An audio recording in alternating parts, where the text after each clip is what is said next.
Hola Luis, muchas gracias por acompañarnos en una edición más de Un Café Con. Hola Mauricio, ¿qué tal? ¿Cómo estás? Qué gusto estar contigo y dispuesto a conversar sobre lo que tú desees. Mira, el día de hoy me gustaría hablar sobre los hallazgos más usuales dentro del marco de los procesos de due diligence. Yo creo que si hay un tema que caracteriza a las transacciones de M&A en el marco de los due diligence, es la advertencia de que las grandes contingencias pueden aparecer normalmente dentro del mundo tributario.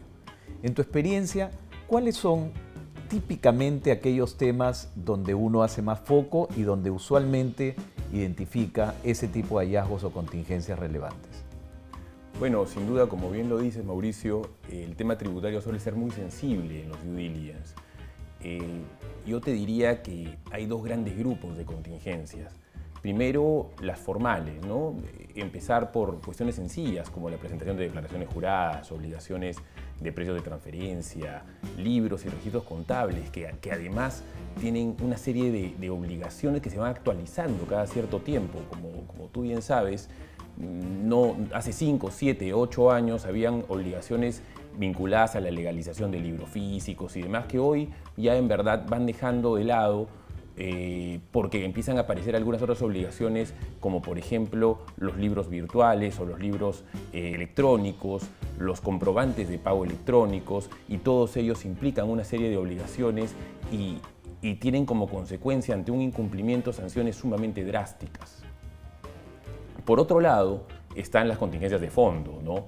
que básicamente tienen que ver, yo diría también con dos grupos, con el tema de sustento, porque claro, en casi todos los due diligence cuando comenzamos, generalmente el target te dice, sí, yo cumplo con pagar todos mis impuestos, y en verdad él siente eso, y en verdad tiene la intención de hacerlo. Sin embargo, muchas veces el problema no es que no se paguen los impuestos, sino el sustento de las operaciones. Entonces no alcanza pues con tener solamente el comprobante de pago y la bancarización, esos son los requisitos mínimos, pero hay que poder demostrar la causalidad de cada uno de los gastos, la fehaciencia de las operaciones, y dentro de ese mundo, por ejemplo, hoy en día vamos de la mano con el área laboral, porque la administración tributaria y por lo tanto nosotros en los due diligence somos muy acuciosos en la revisión de los pagos por conceptos laborales que en principio en estructura son correctos, pero que a la hora de ser demostrados muchas veces tienen falencias. Me estoy refiriendo a los bonos, a los pagos por cese de trabajadores, a los mutuos disenso y demás, ¿no?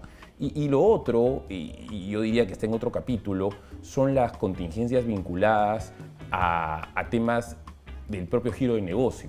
Como tú bien sabes, dependiendo la actividad, existen pues contingencias típicas del sector, que muchas veces vienen dadas no por incumplimientos de la empresa, sino por la coyuntura propia del país, por las normas. Es sabido, por ejemplo, en el sector industrial el tema de mermas y desmedros, en el sector pesquero tienen contingencias también particulares, y entonces esas son cosas que nosotros tenemos que lograr aterrizar en las revisiones para poder tener un resultado fehaciente pues, de lo que implica una radiografía de la compañía, que es lo que buscamos en un due diligence.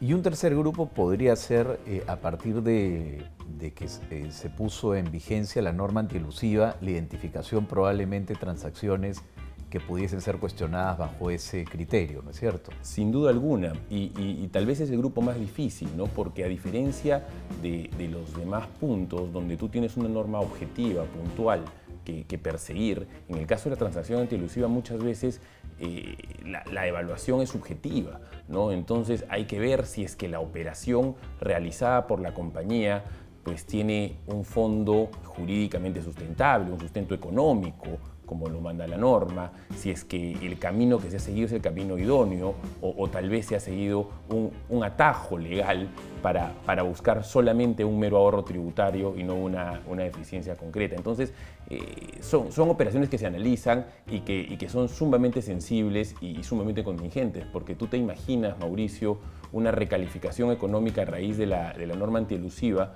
podría implicar pues se reestructure la compañía o que se retrotraigan contingencias de muchos años atrás, ¿no? Entonces, el tema es delicado y sin duda alguna es un tema que hoy revisamos. Sí, incluso uno de los temas que he advertido es que en la propia estructura de la transacción, es decir, en esos actos previos que son adoptados por el vendedor para escindir algunos activos excluidos, etcétera, hay un foco nuevo ahí de mirada desde el punto de vista tributario para asegurarse que cualquier tipo de desprendimiento de esos activos que no formarían parte de la transacción sea hecho en respeto y en consecuencia del cumplimiento de las normas tributarias también, especialmente desde el punto del análisis de la norma antielusiva, ¿no? En efecto, si bien es cierto, siempre existió la obligación de otorgarle sustento económico a una reorganización, fisión, fusión, lo que fuera. Hoy en día tenemos que buscar que ese sustento económico se refleje no solamente en los acuerdos documentarios, sino en la realidad, en la estructura, y que la estructura que se implemente sea una estructura que no tenga como finalidad, o por lo menos como única finalidad, generar un ahorro tributario, ¿no? Y eso es fundamental, sin duda alguna. En las revisiones tributarias que vengan en adelante por parte de la Administración Tributaria se va a dar prioridad a estos temas.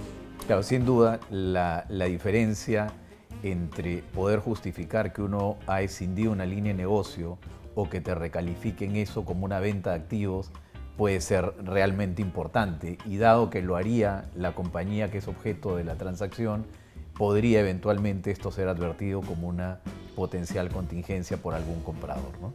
Sí, de hecho, lo que nosotros estamos recomendando ahora a todos los clientes que ingresan en un proceso de reorganización es contar con un informe previo del área tributaria que de alguna forma valide la estructura que se está otorgando o por lo menos busque encontrar el sustento económico real, porque las contingencias, como tú comentas, pueden ser realmente materiales, ¿no?